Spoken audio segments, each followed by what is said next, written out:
A chuva tamborilava contra as vidraças embaçadas do orfanato São Sebastião, como dedos impacientes de um credor à porta. Sofia apertava contra o peito sua única bolsa, gasta e remendada 3 vezes. Enquanto as palavras da Madre Superior ecoavam no salão vazio como uma sentença de morte, a instituição será fechada dentro de 7 dias. Cada uma de vocês precisa encontrar seu próprio caminho. O salão cheirava a mofo e velas de sebo. As paredes úmidas transpiravam a miséria de décadas. Através das janelas estreitas, o céu cinzento pronunciava uma nevasca. Não havia crueldade na voz da Madre Superiora, uma mulher de 60 anos, cujo rosto carregava os sulcos da preocupação. Mas apenas o cansaço de quem carregou fardos demais por tempo demais. Para Sofia, porém, aquelas palavras significavam o abismo. Aos 23 anos, não tinha família, não tinha dote, não tinha recomendações. O mundo não reservava piedade para mulheres como ela, apenas trabalhos degradantes. Fome ou a prostituição que devorava tantas órfãs. Sofia já vira isso acontecer. Vira meninas partirem com promessas de trabalho e retornarem com olhos vazios. Vira outras simplesmente desaparecerem. Essas memórias assombravam enquanto subia as escadas que gemiam sob seus pés. O corredor cheirava a mofo. Seu quarto, um cubículo de 3 metros, era o último à esquerda. Uma janela, um catre, um baú quebrado. Ali guardava seus tesouros. Um medalhão de prata manchada, uma agulha de costura e um convite. Ela o retirou do fundo do baú com mãos trêmulas. O papel era creme, grosso, adornado com letras douradas em relevo. Baile real de inverno no Palácio de Cristal. Presença solicitada na noite de 16 de dezembro. Aquele convite não era seu. Pertencera à senhora Clarice, uma benfeitora que visitava o orfanato nos últimos anos de vida e que morrera 6 meses atrás, deixando para Sofia apenas aquilo, um pedaço de papel que representava um mundo ao qual ela jamais pertenceria. Mas agora, naquela noite fria e desesperada, enquanto a chuva se transformava em granizo contra o telhado, Sofia olhou para o convite e viu algo diferente, não uma fantasia impossível, mas uma última chance.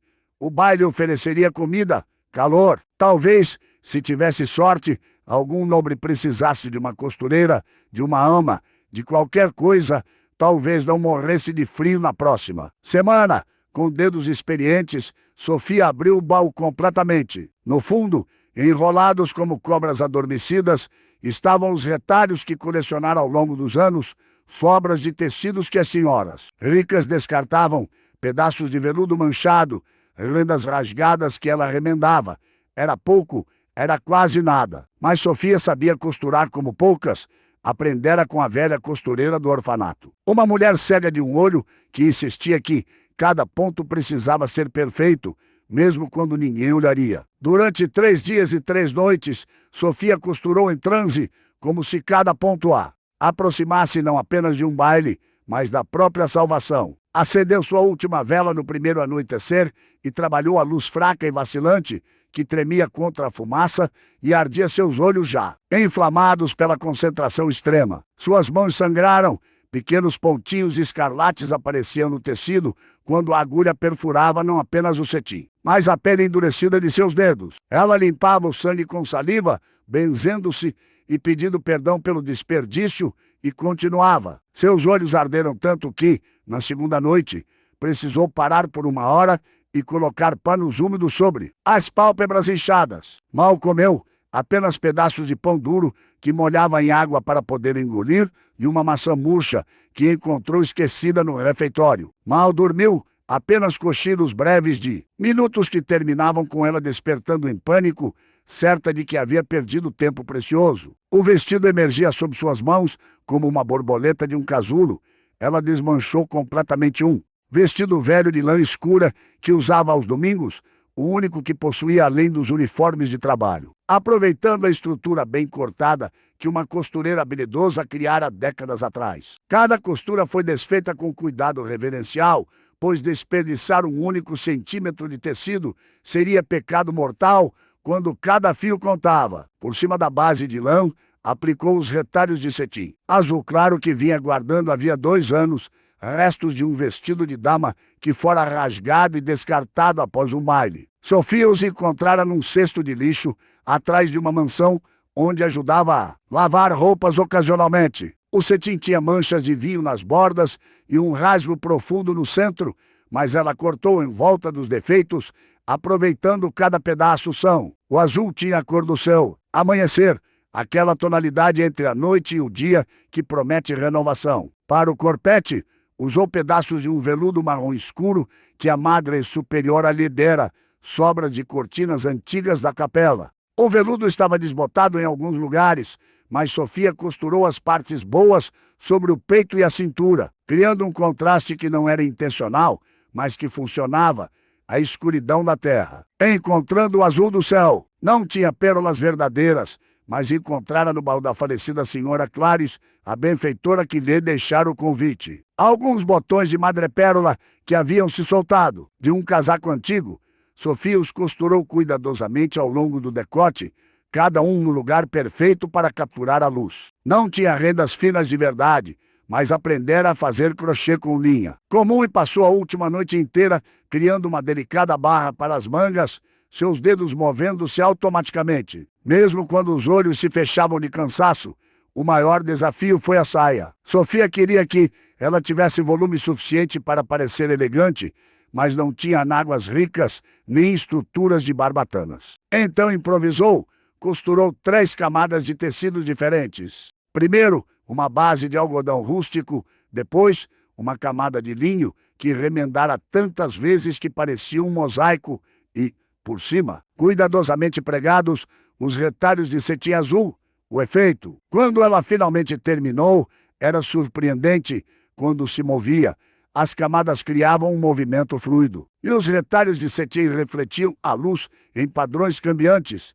Quando terminou, na véspera do baile, Sofia estava exausta até os ossos. Tinha olheiras profundas, os lábios rachados de tanto mordê-los em concentração, as mãos cobertas de pequenos ferimentos, mas segurou o vestido contra o corpo diante do espelho rachado do corredor, o mesmo que ela e as outras meninas usavam para verificar se estavam apresentáveis antes das missas dominicais.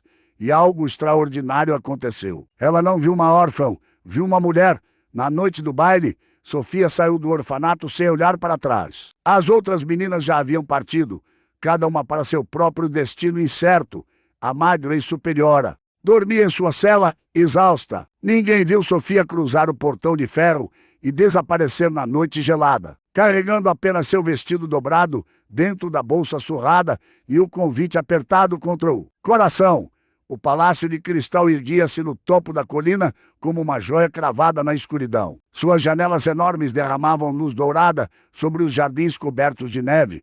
Carruagens luxuosas desfilavam pela alameda principal, depositando nobres envoltos em peles e veludos. Sofia aproximou-se pela entrada lateral, a mesma que os criados usavam, e vestiu seu traje num pequeno depósito de vassouras, tremendo de frio e medo, quando finalmente cruzou as portas principais e entrou no grande salão de baile.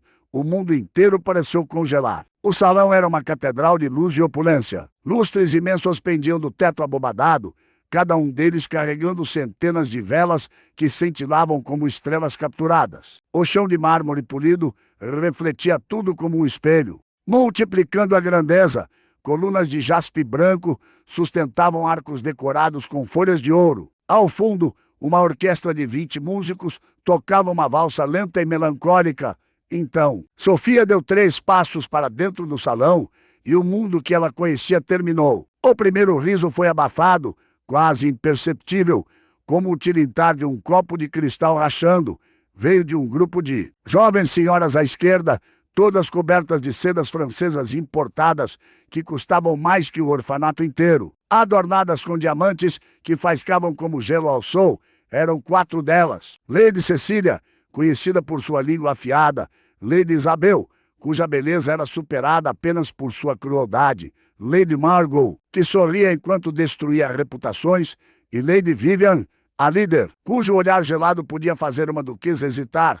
O segundo riso foi mais alto, uma gargalhada aberta que não se incomodava em esconder. Vinha de um grupo de rapazes nobres no lado oposto do salão. Jovens duques e condes que seguravam taças de cristal cheias de vinho da Borgonha, que custava tanto quanto um ano de salário de um trabalhador comum. Eles a observavam como se ela fosse uma aberração numa feira de horrores, um animal exótico que alguém trouxera para entretenimento. Santo Deus, olhe o vestido dela, uma das mulheres murmurou, alto o suficiente para Sofia ouvir. Perfeitamente, parece que costurou com cortinas velhas. Pior que cortinas, são retalhos. Ela literalmente usou pedaços de tecido descartado. Outra respondeu, sua voz pingando veneno adocicado. Como ousou aparecer assim num baile real? Talvez ela tenha confundido isto com um mercado de caridade, um dos rapazes comentou, provocando risos dos companheiros. Alguém deveria informá-la de que não estão distribuindo comida de graça. As palavras cortavam como facas, mas Sofia manteve-se imóvel. Aprendera no orfanato que reagir à crueldade apenas a alimentava. Silêncio e dignidade eram suas únicas armas contra um mundo que decidira, antes mesmo de conhecê-la, que ela não valia nada. Em questão de segundos, o riso se espalhou como fogo em palha seca, saltando de grupo em grupo como uma doença contagiosa. Cochichos atravessaram o salão em ondas. Quem é ela? Como conseguiu entrar? É algum tipo de brincadeira? Que atrevimento! Que falta de decoro! Leques se abriram rapidamente para esconder sorrisos maliciosos, leques pintados à mão que custavam fortunas, feitos de marfim e seda, decorados com pérolas. Dedos eluvados em luvas de penica branca imaculada apontavam na direção dela sem o menor constrangimento.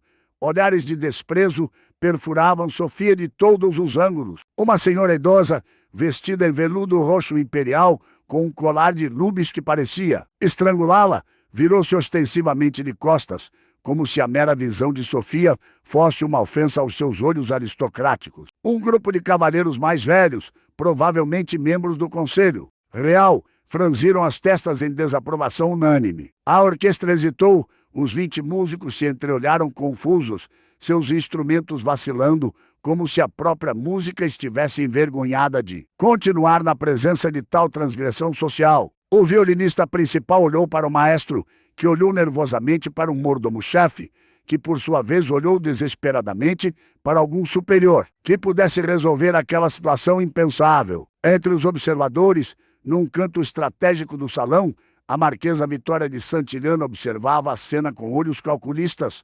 Era uma mulher de 45 anos, bela de uma forma gelada e perfeita, com cabelos negros presos em elaborados arranjos e um vestido de seda verde esmeralda que custara mais que uma fazenda, viúva há 10 anos. Controlava 3 ducados através de casamentos estratégicos e possuía influência sobre metade do Conselho Real. Vitória virou-se para o Cano de Almeida ao seu lado e sussurrou: quem é essa criatura? Ninguém sabe, Marquesa. Apareceu do nada.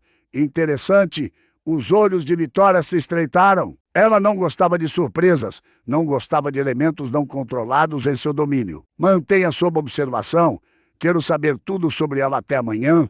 Sofia sentiu o peso de 200, 300 pares de olhos sobre seu corpo. Sentiu cada olhar como uma queimadura física. Sentiu a humilhação escorrer por sua espinha como água gelada, penetrar seus ossos, apertar seu estômago num nó de ferro. Seu primeiro instinto foi correr, sair dali, desaparecer na noite, nunca mais voltar. Mas então uma voz dentro dela, a voz de toda órfã que já fora julgada injustamente, de toda mulher que já fora desprezada por não ter nascido no berço certo, sussurrou: não, hoje, você fica de pé. Ela respirou fundo, sentindo o ar frio do salão entrar em seus pulmões e escolheu não correr, escolheu não abaixar a cabeça, escolheu não dar aos nobres a satisfação de vê-la quebrada. Seus anos no orfanato lhe ensinaram algo fundamental, algo que nenhuma quantidade de ouro ou títulos poderia comprar. Dignidade não dependia de sedas francesas ou diamantes. Dignidade não vinha de nomes ilustres ou linhagens antigas. Dignidade era uma escolha que se fazia quando tudo mais havia sido roubado, quando a última coisa que restava era a própria alma, e se escolhia mantê-la intacta. Ela endireitou os ombros, ergueu o queixo e permaneceu de pé no centro do salão, sozinha, enquanto o mundo inteiro ria dela. Foi então que uma voz cortou o ar como uma lâmina forjada em gelo. Silêncio. A palavra não foi gritada, foi pronunciada com tal autoridade que cada som morreu instantaneamente. A orquestra parou, os risos cessaram, até as chamas das velas pareceram vacilar. Do alto da escadaria de mármore que conduzia ao segundo andar, uma figura desceu. O rei Augusto tinha 50 anos e a aparência de alguém que carregara o peso do mundo. Sozinho, seus cabelos eram grisalhos nas têmporas, mas ainda espessos e escuros. Seus olhos eram da cor da tormenta, cinza azulados, profundos, impenetráveis. Vestia negro quase completo, exceto pela faixa dourada que cruzava seu peito, símbolo da coroa. Não usava adornos desnecessários, não precisava, sua presença bastava. Augusto desceu cada degrau com precisão calculada. Seus olhos fixos não na multidão, mas em Sofia. Quando chegou ao térreo, caminhou diretamente até ela, atravessando o mar de nobres que se afastavam como água diante de um navio. Parou a 3 passos de distância. Qual é seu nome? Sua voz era grave, controlada, mas havia algo nela que Sofia não conseguia identificar. Não era gentileza, não era curiosidade, era algo mais perigoso. Sofia, Vossa Majestade, ela fez uma reverência perfeita, aquela que a Madre Superiora ensinara a todas as meninas, mesmo sabendo que a maioria jamais teria ocasião de usá-la. Sofia, ele repetiu o nome, como se estivesse testando seu peso. Você tem convite? Ela estendeu o papel amarrotado com mãos que não tremiam, embora seu coração batesse tão forte que ela temia que todos pudessem ouvi-lo. Augusto pegou o convite, examinou-o brevemente e o devolveu. O convite é válido. Esta mulher tem o direito de estar aqui tanto quanto qualquer um de vocês. Ele virou-se para a multidão, sua voz ganhando um tom de aço. Alguém deseja contestar minha palavra? Ninguém ousou. Vitória, observando da lateral, sentiu algo gelado descer por sua espinha. Aquilo não era protocolo normal. O rei nunca intervinha em questões sociais mesquinhas, porque estava defendendo aquela órfã. Ela trocou olhares com o Cândido de Almeida, que parecia igualmente perplexo. Com um gesto quase imperceptível, Augusto sinalizou para que a orquestra voltasse a tocar. A valsa recomeçou, mais suave, desta vez quase hesitante. Aos poucos, as conversas retornaram, embora todas carregadas de veneno mal disfarçado. Mas então Augusto fez algo inesperado. Estendeu a mão para Sofia.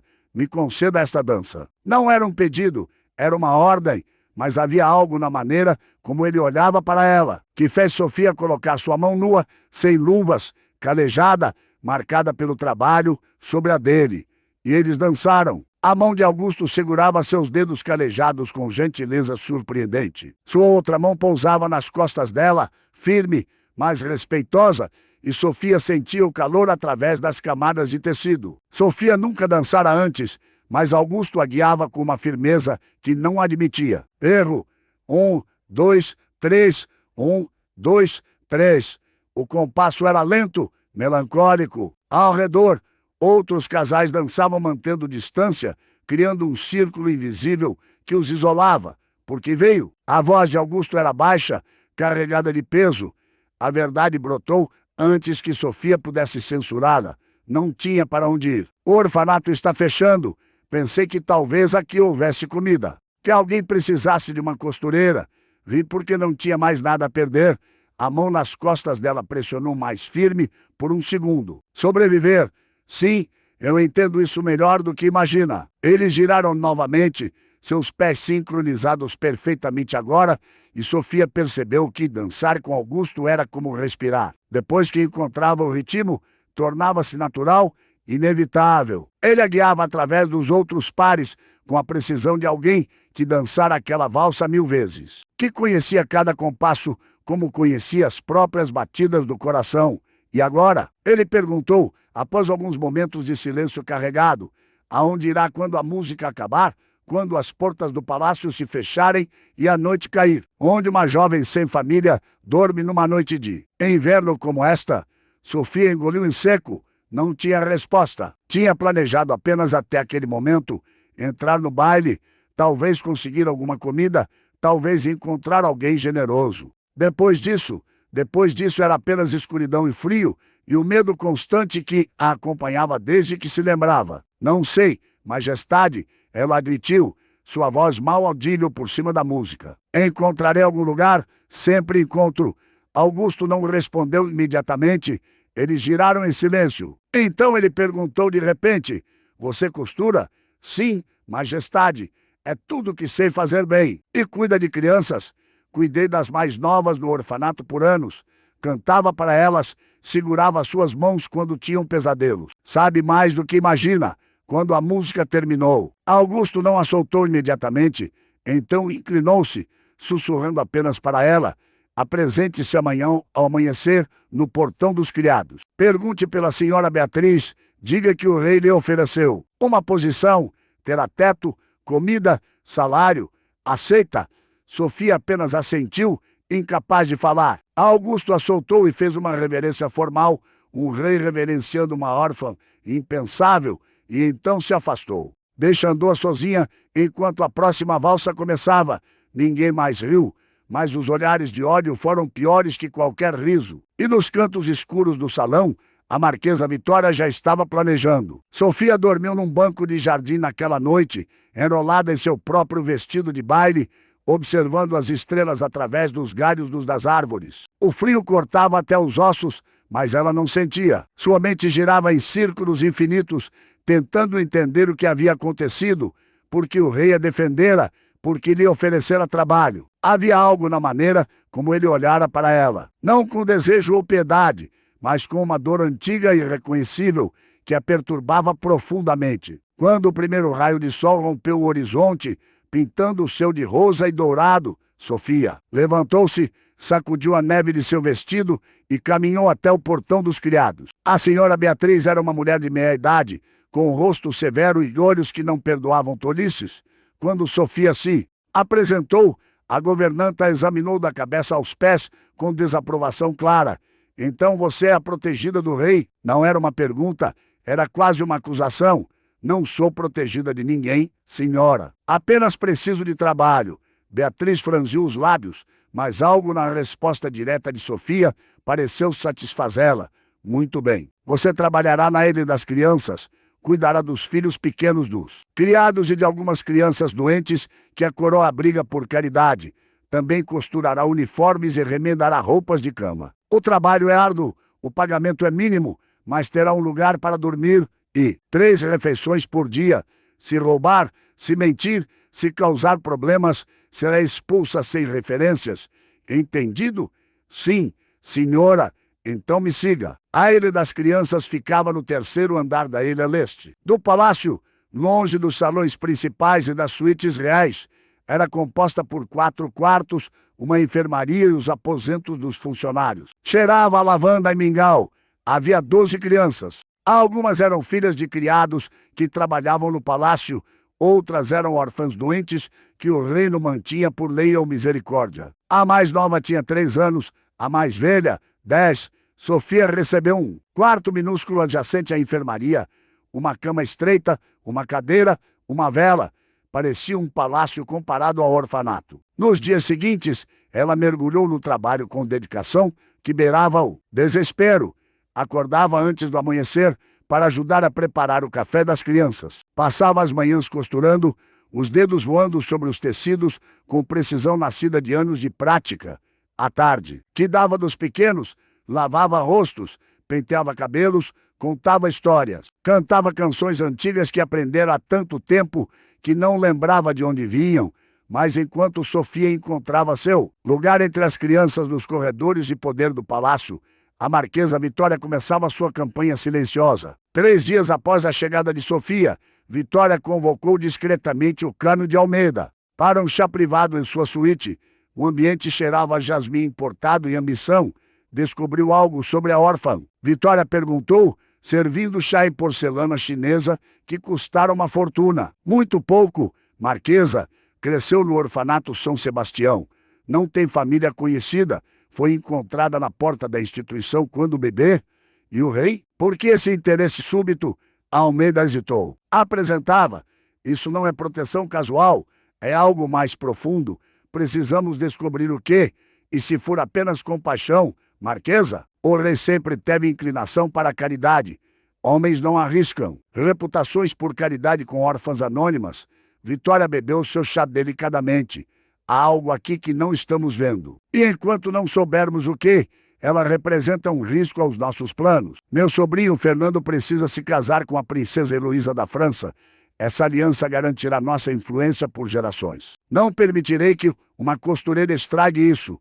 O que propõe? Vigilância, por enquanto. Mantenhamos olhos nela, no rei, em cada interação. E quando soubermos o que ele vê nela, encontraremos uma maneira de desfazê-lo. Havia uma menina em particular que capturou o coração de Sofia.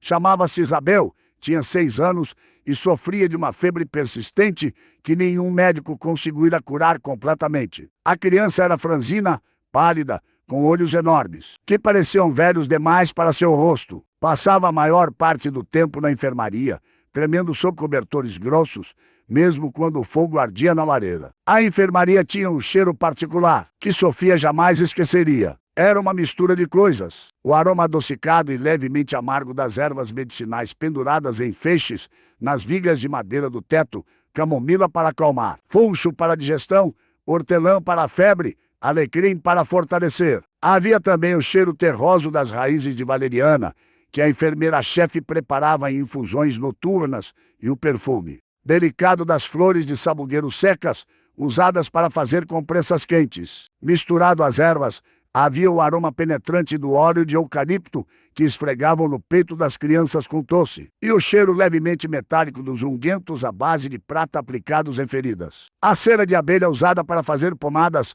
tinha um perfume doce e reconfortante que Sofia associava à cura. Mas acima de tudo havia o calor que emanava da enorme lareira de pedra que ocupava toda a parede norte da enfermaria. Uma lareira que nunca se apagava completamente, alimentada dia e noite, com lenha de carvalho que crepitava e estalava, liberando um aroma defumado e resinoso que impregnava tudo. O calor era quase palpável, uma presença física que envolvia quem entrava como um abraço. Tão diferente do frio perpétuo e úmido do orfanato, onde Sofia crescera. No orfanato, o frio era um companheiro constante. Mesmo quando acendiam o pequeno fogão na sala comum, o calor nunca alcançava. Os dormitórios, as meninas dormiam amontoadas para se aquecer e, mesmo assim, acordavam com os lábios rosos e os dedos dormentes. O frio do orfanato era o frio da negligência, da escassez, da indiferença. Mas aqui, na enfermaria do palácio, o fogo era generoso. As chamas dançavam altas e vigorosas, refletindo-se nas panelas de cobre penduradas nas paredes e nos frascos de vidro, onde guardavam as poções. O calor secava as roupas de cama rapidamente, mantinha as crianças doentes confortáveis, fazia a pele rosada em vez de pálida. Sofia dedicava suas noites a Isabel. Sentava-se ao lado da cama da menina, numa cadeira de madeira desgastada pelo uso, segurando sua mãozinha fria entre as suas. Aquelas mãos pequenas e frágeis, que pareciam feitas de porcelana, tão diferentes das mãos calejadas de Sofia. A pele de Isabel era quase translúcida de tão pálida, e Sofia podia ver as veias azuis correndo sob a superfície como pequenos rios. A menina cheirava a suor de febre e a remédios amargos, mas Sofia não se importava. Molhava panos e água fria perfumada com lavanda e os colocava na testa de Isabel, trocando-os a cada poucos minutos quando ficavam quentes ao toque. Penteava os cabelos emaranhados da criança com gentileza infinita, desembaraçando cada nó com paciência, cantando baixinho enquanto trabalhava. E cantava aquelas canções antigas que brotavam de algum lugar profundo de sua memória, melodias que ela não lembrava ter aprendido, mas que conhecia como conhecia sua própria respiração. Uma em particular parecia acalmar Isabel mais que as outras. Era uma canção de Narnia sobre uma mãe que procurava seu filho perdido nas estrelas. Uma melodia triste e bela que falava de amor eterno e separação dolorosa. Sua voz era suave, quase um sussurro, mas carregava uma pureza que transformava as palavras simples em algo sagrado. As outras crianças na enfermaria, mesmo aquelas que não estavam tão doentes, ficavam quietas quando Sofia cantava, como se a música criasse uma bolha de paz ao redor de todas elas. Foi numa dessas noites, 2 semanas após sua chegada ao palácio, que o rei Augusto apareceu. Sofia estava cantando aquela canção de Narnia, balançando levemente enquanto segurava a mão de Isabel. A luz da lareira lançava sombras dançantes nas paredes e o aroma das ervas medicinais estava particularmente forte. Naquela noite, a enfermeira-chefe havia acabado de preparar uma nova infusão de tomilho e mel para a tosse de outra criança. Ela não viu quando ele entrou, não ouviu seus passos no corredor. Só percebeu sua presença quando Isabel, já meio adormecida, murmurou: "Vossa Majestade." Sofia virou-se tão rapidamente que quase derrubou a cadeira. Augusto estava parado na porta da enfermaria, ainda vestido com as roupas formais do jantar de Estado que certamente ocorrera naquela noite, um casaco de veludo negro com bordados dourados, calças impecáveis, botas de couro polido. Mas sua postura era diferente. Ele parecia destruído. "Continue." A palavra saiu rouca, como se tivesse sido arrancada de algum lugar profundo. "Por favor." Sofia hesitou, seu coração batendo forte contra as costelas. Não era apropriado que ela continuasse cantando na presença do rei. Não era apropriado que ele estivesse ali na enfermaria sem aviso. Nada daquilo era apropriado. Mas Isabel apertou sua mão com força surpreendente para alguém tão frágil, e Sofia retomou a canção, sua voz talvez um pouco mais trêmula agora, observando pelo canto do olho enquanto o rei caminhava lentamente até a janela e ficava ali, de costas para elas, os ombros tensos sob o veludo negro. Quando a canção terminou e Isabel finalmente dormiu, sua respiração finalmente tranquila, sua testa finalmente fresca ao toque, Sofia cobriu a menina com cuidado, ajeitando os cobertores até o queixo, e levantou-se silenciosamente. Deveria se retirar, deveria fazer uma reverência e sair. Deixar o rei com seus pensamentos, mas algo na postura de Augusto a manteve ali plantada no chão de madeira da enfermaria, incapaz de partir. Onde aprendeu essa canção? Ele ainda não olhava para ela. Sua voz soava distante, como se viesse de muito longe. "Não sei, Majestade." "Sempre soube. Talvez alguém a tenha cantado para mim quando eu era bebê, antes de me deixarem no orfanato. Não tenho memórias daquele tempo, apenas fragmentos, sensações, sons, mas nada concreto." Era a canção preferida dela. Sua voz era tão baixa que Sofia quase não a ouviu por cima do crepitar do fogo. Finalmente, Augusto se virou. À luz trêmula da lareira, seu rosto parecia esculpido em pedra, mas seus olhos ardiam com uma dor tão profunda que Sofia sentiu seu próprio peito apertarem. "Resposta da mulher que amei, a única mulher que já amei." Ele passou a mão pelos cabelos, um gesto de exaustão raro em alguém tão controlado. "Ela morreu há 19 anos, e com ela, minha filha." Sofia não soube o que dizer. A vulnerabilidade naquelas palavras era tão inesperada, tão íntima, que ela sentiu como se tivesse testemunhado algo proibido. Algo que um rei jamais deveria revelar. Uma simples costureira. "Sinto muito por sua perda, Majestade." "Não sinta." Ele riu amargamente, um som sem alegria. "Eu mereci perder. Escolhi a coroa em vez delas. Quando meu pai exigiu que eu me casasse com uma princesa estrangeira para garantir uma aliança, eu obedeci. Enviei Marina para longe. Prometi que voltaria. Prometi que encontraríamos um jeito de ficar juntos, mas nunca voltei. Quando finalmente tive coragem de procurá-la, ela havia morrido no parto, a criança também, pelo menos foi o que me disseram." Sofia sentiu lágrimas queimarem em seus olhos. Não eram lágrimas de piedade, mas de reconhecimento. Ela conhecia aquela dor, a dor de ser abandonado, de ser esquecido, de não ser escolhido. Era uma dor que carregava desde sempre, uma companheira constante que moldara cada parte de quem ela era. "As pessoas que amamos nunca realmente morrem."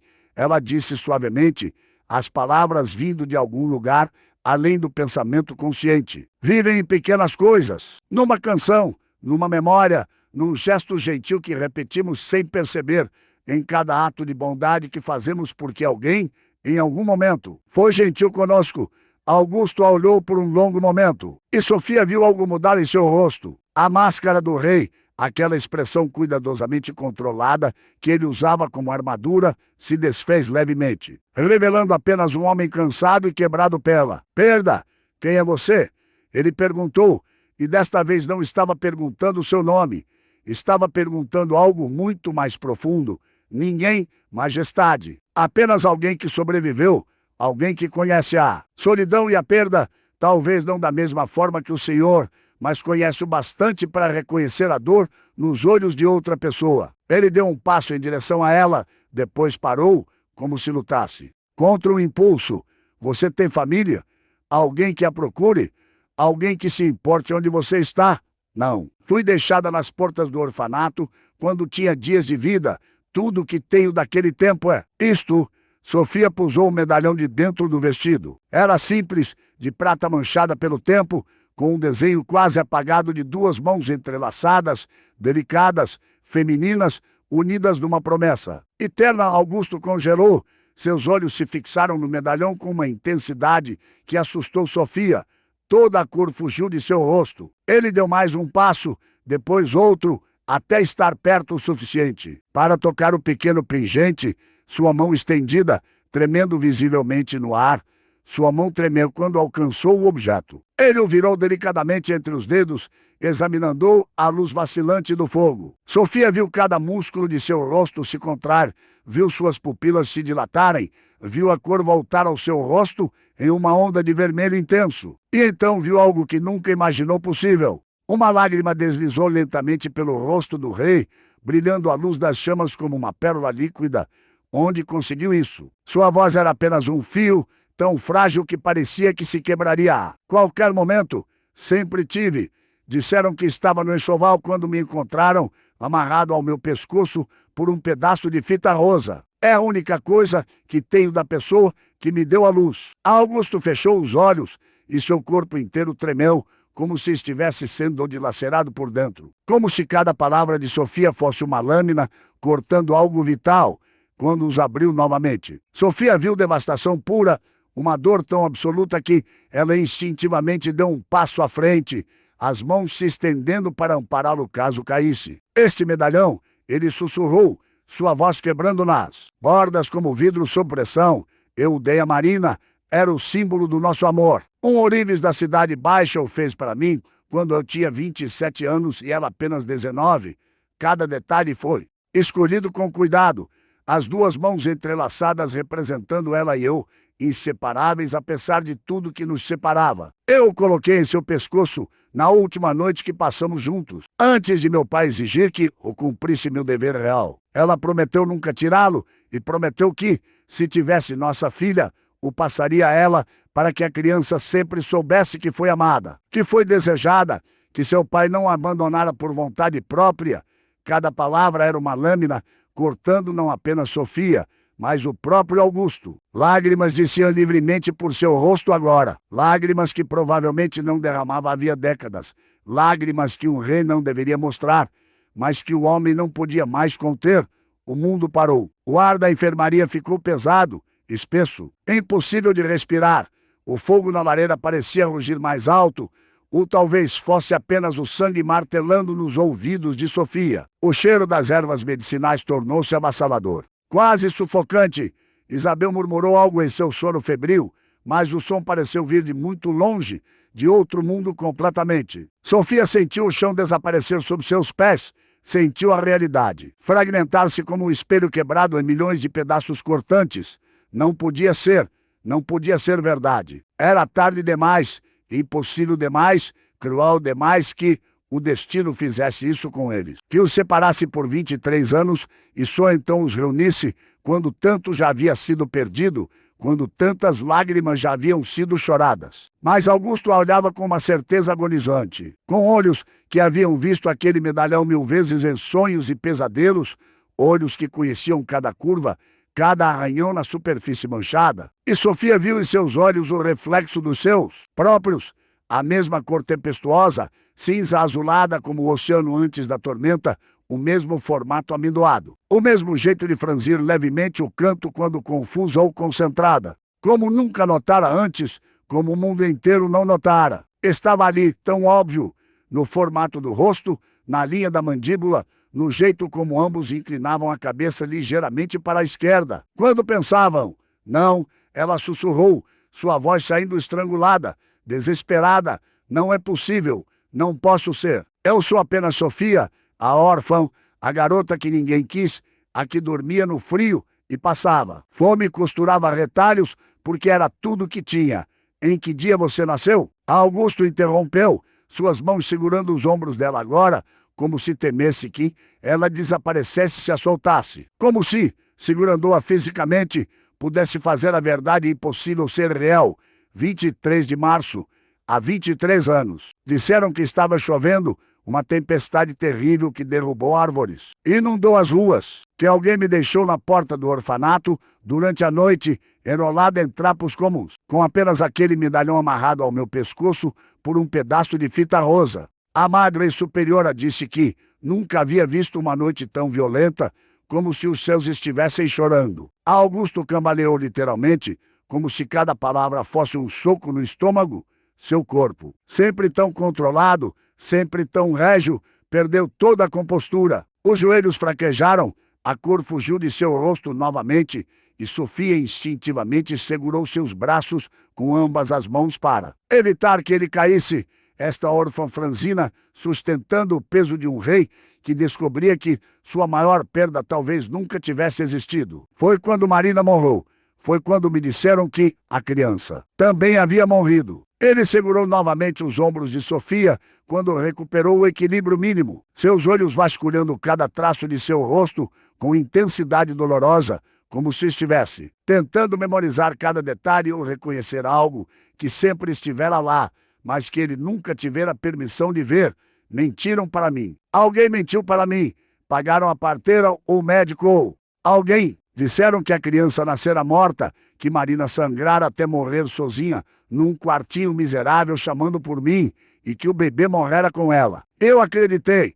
Deus me perdoe. Eu simplesmente acreditei e segui em frente, porque era mais fácil do que enfrentar a verdade. Mais fácil do que assumir que eu havia matado as duas pessoas que mais amava por pura covardia. Ele pusou Sofia mais para perto, suas mãos tremendo violentamente agora, todo o controle régio desfeito.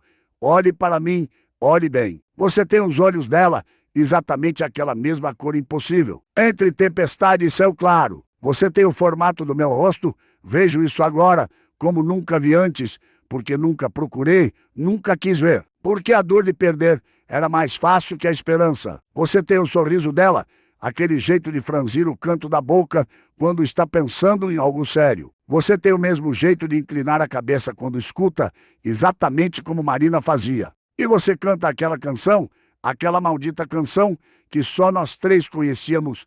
Eu, Marina e a criança no ventre dela. Eu cantava para o ventre dela todas as noites. Como você conheceria aquela canção? Se não fosse dela, se não fosse minha filha, eu não sei. Sofia explodiu, lágrimas finalmente rompendo a represa que vinha segurando desde o início daquela conversa impossível. Eu não sei de onde vem a canção, não sei de onde veio. Não tenho memórias antes dos 3 anos de idade, apenas imagens fragmentadas, sensações que não fazem sentido. Alguém me segurando, uma voz doce cantando, o cheiro de lavanda, mãos gentes. Mas então tudo desaparece e há apenas o orfanato, apenas solidão, apenas nada. Apenas frio e fome e noites chorando, porque não entendia porque ninguém me queria. Porque roubaram você de mim. A voz de Augusto era pura agonia agora, cada palavra arrancada de uma ferida que nunca cicatrizara. Alguém roubou minha filha e a escondeu, deixou-a crescer. Sozinha, com fome, com frio, sofrendo sem saber quem era, sem saber que tinha um pai que a amava, mesmo sem conhecê-la. Minha filha, minha menina, minha Sofia. Ele a pusou para um abraço, desesperado, súbito, e Sofia sentiu o corpo dele tremer com soluços que ele havia guardado por 2 décadas inteiras. Soluços que um rei não deveria soltar, mas que um pai não podia mais segurar. Ele chorava contra seu cabelo, seus braços a envolvendo com força, repetindo perdão e minha filha e desculpe numa ladainha quebrada que partia o coração de qualquer um que pudesse ouvir. E Sofia, que nunca fora segurada assim, que nunca soubera o que era ter alguém chorando por ela em vez de sobre ela, que nunca imaginara que pudesse ser amada simplesmente por existir. Abraçou de volta, abraçou aquele estranho que dizia ser seu pai, abraçou aquele rei que talvez fosse apenas um homem quebrado pela perda, abraçou a possibilidade aterrorizante e linda de que, talvez, apenas talvez, ela nunca tivesse sido rejeitada, talvez tivesse sido roubada, Talvez alguém realmente a quisesse. Talvez ela tivesse valor, não pelo que podia fazer ou oferecer, mas simplesmente por quem era. Pai, ela sussurrou a palavra estranha e maravilhosa em sua língua, testando o som, testando se era real. E, pela primeira vez em sua vida, Sofia sentiu o que era ser, segurada por alguém que a amava, não por piedade, não por dever, mas por amor verdadeiro, incondicional, quebrado e imperfeito, mas absolutamente real. Eles ficaram assim por um longo tempo. Pai e filha, reunidos nos restos de uma tragédia que quase os destruiu. O fogo da lareira continuava a crepitar, as ervas continuavam a perfumar o ar, Isabel continuava a dormir com sua respiração, finalmente tranquila, e o mundo continuava a girar, indiferente ao milagre que havia acabado de acontecer naquela enfermaria. Mas o mundo não perdoa felicidades roubadas à ordem estabelecida. Nos dias que se seguiram, rumores começaram a circular pelo palácio como veneno em água cristalina, cochichos nos corredores, olhares suspeitos, a presença constante do rei na Ilha das Crianças. Algo sem precedentes não passou despercebida. A Marquesa Vitória intensificou sua vigilância. Seus espiões relatavam cada movimento, cada interação. E quando um deles mencionou que vira o rei, abraçando a costureira órfã na enfermaria, chorando como uma criança, Vitória soube que tinha algo explosivo em mãos. Isso vai além de compaixão, ela disse ao Cândido de Almeida durante outro encontro secreto. Ele acredita que ela é alguém importante, talvez até. Não, o quê? Marquesa? A filha, a criança que morreu com aquela mulher do povo há tantos anos. Todos sabemos da história. Todos sabemos que o rei nunca se recuperou completamente. Vitória tamborilou os dedos na mesa, sua mente trabalhando rapidamente. E se ele acredita que esta órfã é aquela criança? E se está considerando proclamá-la como herdeira? Isso seria catastrófico para nossos planos. Exatamente. Precisamos agir, mas precisamos ser cuidadosos. Não podemos atacá-la diretamente. Ele a protegeria. Precisamos desacreditá-la, fazê-la parecer uma mentirosa, uma oportunista que está manipulando um homem solitário. Como? Vitória sorriu friamente. Encontraremos alguém disposto a testemunhar contra ela. Alguém que afirmará conhecê-la, que dirá que ela planejou tudo isso. Plantaremos dúvidas na corte e quando a dúvida crescer o suficiente, ela mesma se destruirá. Nas semanas seguintes, a campanha de Vitória foi meticulosa. Ela espalhou rumores sutis.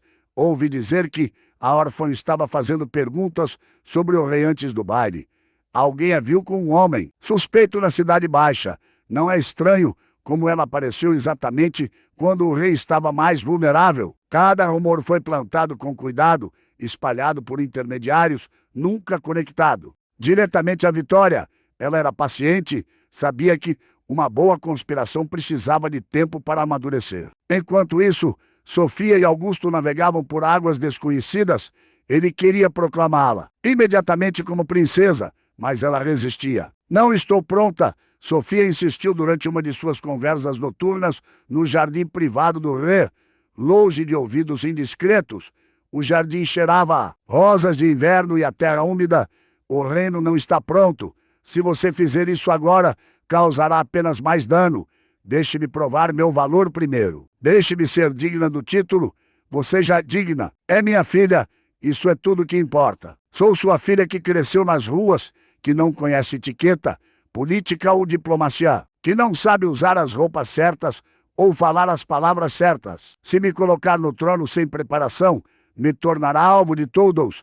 Augusto sabia que ela tinha razão, mas cada dia de silêncio era uma agonia. Queria gritar para o mundo que sua filha estava viva. Queria compensar cada momento de sofrimento que ela suportara, mas o amor, ele aprendera tarde demais, às vezes significava esperar. Então ele a ensinou, todas as noites, após os deveres do dia. Augusto passava horas com Sofia, ensinou a ler documentos legais, explicou-lhe as intrincadas alianças que mantinham o Reino Unido, mostrou-lhe mapas, histórias, segredos de Estado que apenas a família real conhecia, e Sofia absorvia tudo com uma inteligência natural que o surpreendia e orgulhava. Ela fazia perguntas perspicazes, via conexões que ele não esperava, demonstrava uma compreensão instintiva da política que levava anos para alguns nobres desenvolverem. Mas, a cada dia, sem que eles soubessem, a rede de Vitória se fechava um pouco mais.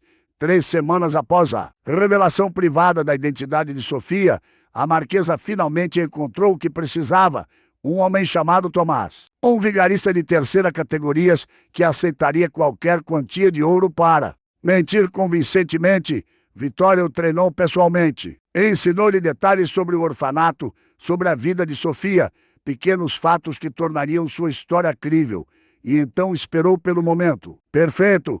Esse momento chegou durante um grande banquete de Estado. O salão estava repleto de nobres, diplomatas estrangeiros e representantes da igreja. Augusto presidia a mesa principal, com Sofia sentada discretamente entre os criados de confiança, como fora combinado. Ela ainda não fora apresentada oficialmente, embora muitos já especulassem sobre a atenção incomum que o rei lhe dedicava. No meio do jantar, quando o salão estava mais cheio e a atenção estava garantida, Vitória levantou-se. Seu vestido de seda verde esmeralda brilhava à luz das velas. Sua voz cortou-as conversas como uma espada afiada e precisa. Majestade, peço licença para trazer um assunto de grande importância à vossa atenção. Augusto franziu o senho, já suspeitando de algo. Este não é o momento, marquesa, perdoe-me, mas trata-se da segurança do reino. Não pode esperar. Ela fez um sinal, e 2 guardas que ela havia subornado, trouxeram um homem acorrentado. Era Tomás, vestido propositalmente de forma suja e maltrapilha para parecer mais convincente. Com olhos pequenos e astutos que sabiam exatamente como representar seu papel, este homem foi capturado tentando entrar no palácio ilegalmente. Vitória anunciou, sua voz carregada de preocupação falsa. Ele afirma conhecer a costureira Sofia. Diz que ela é sua cúmplice numa conspiração para enganar vossa majestade e roubar favores da coroa através de mentiras elaboradas. Um silêncio chocado caiu sobre o salão como neve súbita. Todos os olhos se voltaram para Sofia, que permaneceu sentada, pálida, mas controlada, suas mãos apertadas no colo com tanta força que os nós dos dedos ficaram brancos. Isso é absurdo, Augusto disse, sua voz mortal, cada palavra carregada de fúria real. Quem é este homem? Por que deveríamos acreditar em qualquer coisa que ele diga? Chamo-me Tomás, o prisioneiro disse, sua voz pastosa e ensaiada, cada palavra cuidadosamente preparada. E posso provar que essa mulher não é quem diz ser. Ela é uma ladra, uma mentirosa, uma manipuladora. Crescemos juntos nos becos da Cidade Baixa. Sei de seus planos desde o início. Ela me prometeu ouro se eu ajudasse em seu esquema. Sofia levantou-se lentamente, cada movimento medido.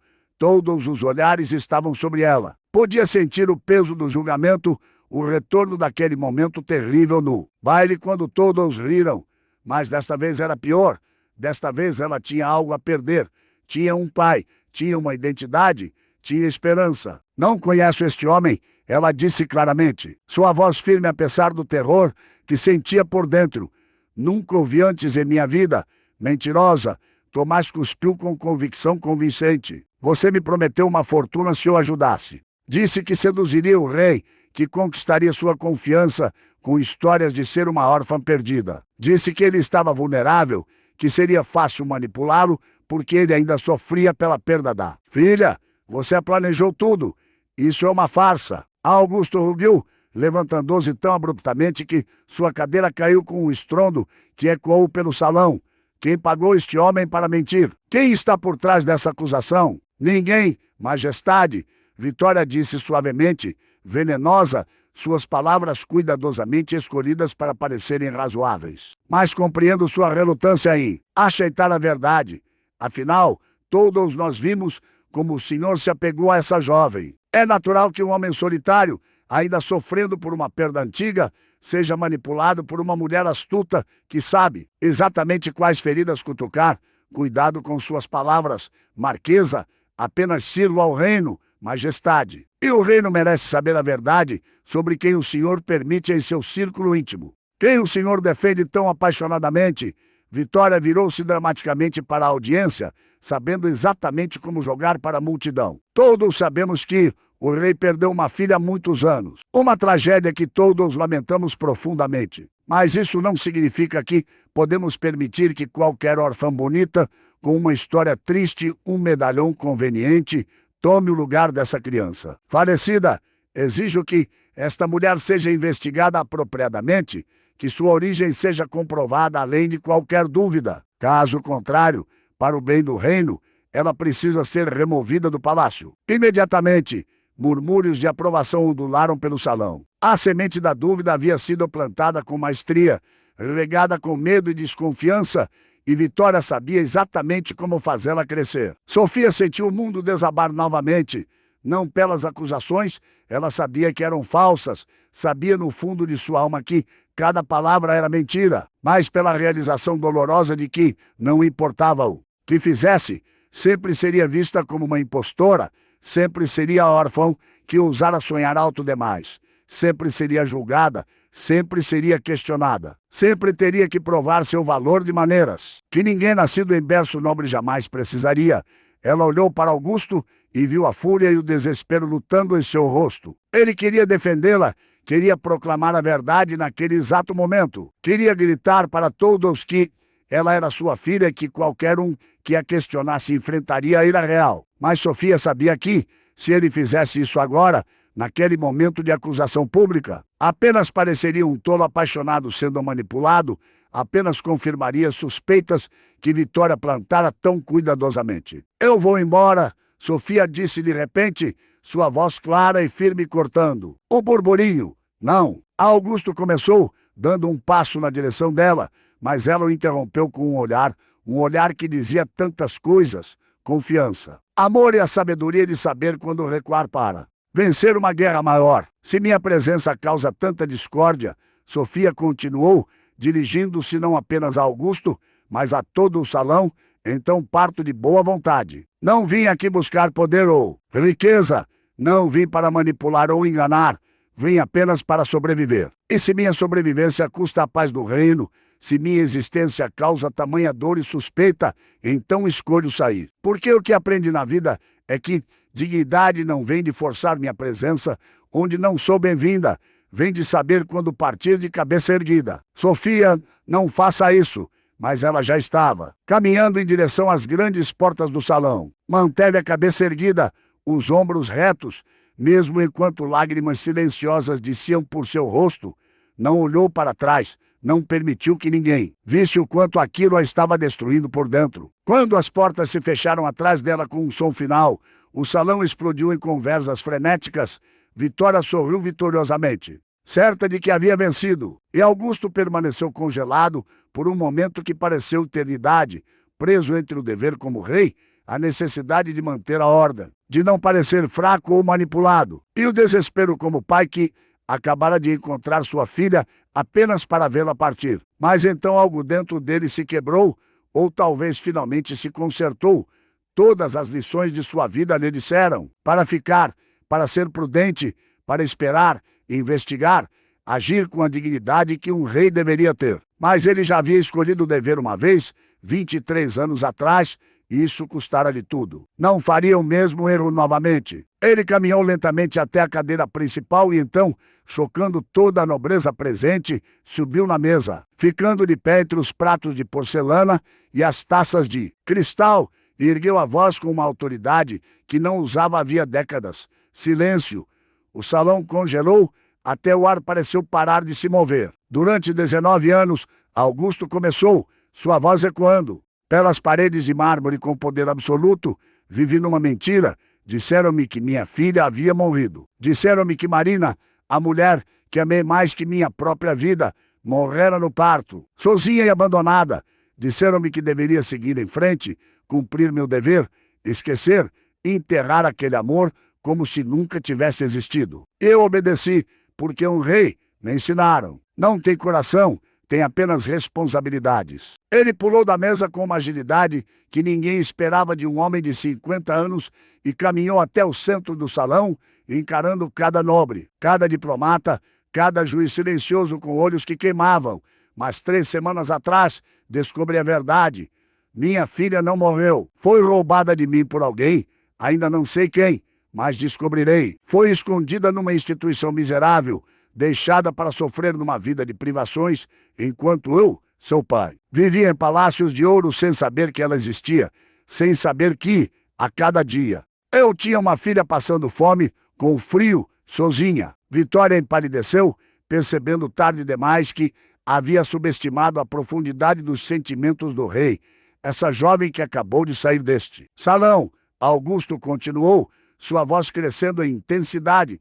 É a princesa Sofia Marina de Valência, minha herdeira legítima, a única filha da mulher que eu amei mais que a própria vida. Tenho provas, tenho um medalhão que dei a Marina, tenho a canção que só nós conhecíamos. Ela tem os olhos dela, o rosto dela, a alma dela vivendo naquela jovem. E qualquer pessoa neste salão que questionar sua legitimidade estará questionando a mim, estará questionando minha palavra, estará me chamando de mentiroso ou de tolo. O silêncio era absoluto, pesado, sufocante. E quanto a você, Marquesa? Ele virou-se para Vitória com olhos de gelo absoluto. Sei exatamente o que você fez. Sei das suas maquinações, das suas ambições, dos seus planos para casar seu sobrinho com alguma princesa estrangeira para garantir sua influência. Sei que pagou esse ator patético para mentir. E talvez, apenas talvez, você tenha estado envolvida no desaparecimento da minha filha há 23 anos. E isso ainda será investigado. Vitória tentou falar, mas nenhum som saiu. Seu rosto estava branco como mármore. Você está banida dessa corte. Tem até o amanhecer para deixar o palácio e a capital. Seus títulos estão sob revisão. Suas terras serão investigadas. Cada moeda que você possui e cada transação que você fez, tudo será examinado. E se eu descobrir que você teve qualquer envolvimento no desaparecimento da minha filha, você conhecerá a justiça real em sua forma mais absoluta. Guardas já se aproximavam. Vitória foi levada, sua expressão de choque e fúria impotente sendo a última imagem que muitos no salão teriam dela. Quanto ao resto de vocês, Augusto varreu o salão com um olhar, cada palavra deliberada e mortal, aqueles que riram dela naquele primeiro baile. Aqueles que a julgaram por sua origem, aqueles que acharam que ela não merecia respeito simplesmente por não ter nascido em berços dourados. Vocês têm razão sobre uma coisa, ela não é como vocês. Ela é melhor, porque Sofia sobreviveu sem privilégios, sem títulos, sem nada além de sua própria força e caráter. E agora ela será sua princesa aí, eventualmente, se o destino permitir, sua rainha. E aprenderão a amá-la como eu a amo, ou aprenderão a silenciar e aceitar. A escolha é de vocês, mas a decisão é minha. Ele não esperou resposta, simplesmente se virou e saiu correndo do salão, deixando uma corte completamente atordoada em seu rastro. Augusto encontrou Sofia nos jardins, no mesmo banco onde dormira na primeira noite. Ela segurava o medalhão, lágrimas congelando em seu rosto sob a luz da lua. Ele se aproximou, ofegante. Perdoe-me por cada dia que sofreu sozinha, por cada vez que foi humilhada e eu não estava lá. Perdoe-me por ser o covarde que escolheu o dever em vez do amor, disse a todos. Você é minha filha, é princesa, e se não aceitarem, que se danem as convenções.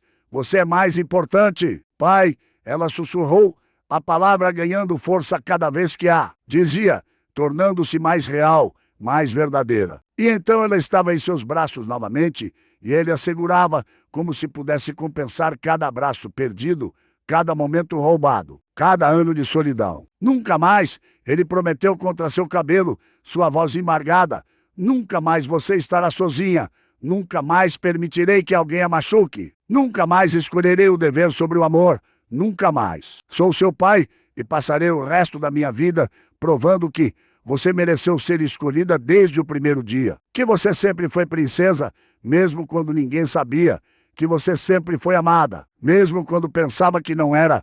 Os meses seguintes trouxeram transformação. Sofia foi oficialmente apresentada ao reino como Princesa Sofia Marina de Valência. A reação foi mista, mas ninguém ousou desafiá-la abertamente após a queda da Marquesa Vitória, que foi exilada quando investigações revelaram seus esquemas de corrupção. Tomás confessou ter sido pago para mentir e foi sentenciado a trabalhos forçados. Sofia não se transformou magicamente numa princesa tradicional. Ainda tropeçava em protocolos, Ainda preferia as crianças aos jantares formais, ainda costurava à noite quando ansiosa, mas aprendeu história, política, diplomacia e, mais importante, ensinou. Sob sua influência, orfanatos receberam financiamento real, leis protegeram crianças abandonadas. A ele médica se expandiu para atender qualquer criança doente. Sofia criou programas de treinamento em ofícios para mulheres pobres, dando-lhes dignidade, e o reino começou a vê-la não como a órfã, infiltrada, mas como a princesa que entendia o sofrimento porque o vivera. Um ano após a revelação pública,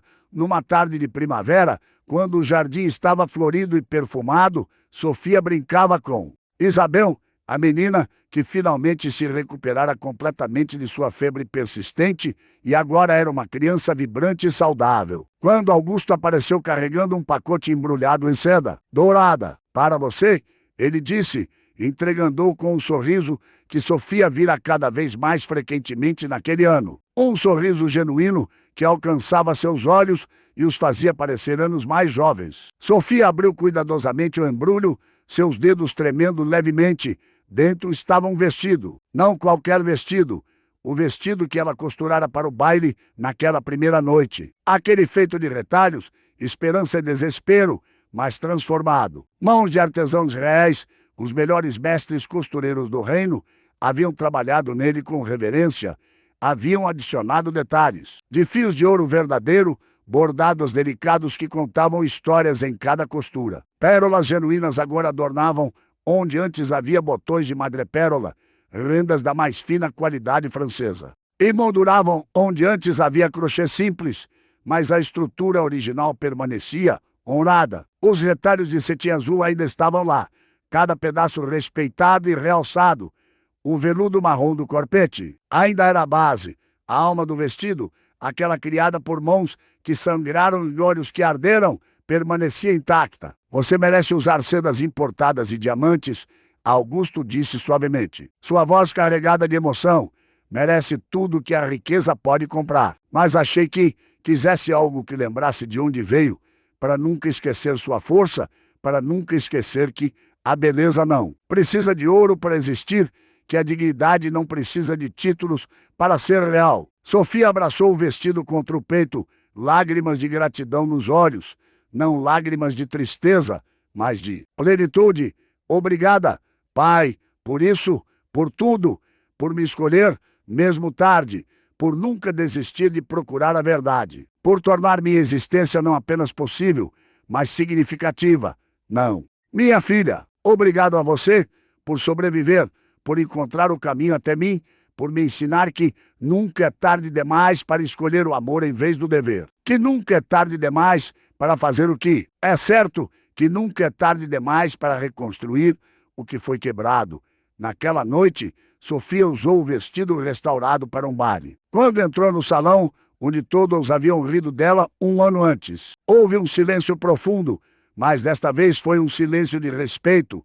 Quando Augusto estendeu a mão para a primeira dança, o salão aplaudiu. Um aplauso genuíno que reconhecia não apenas uma princesa, mas uma sobrevivente. Sofia dançou com seu pai sob os mesmos lustres.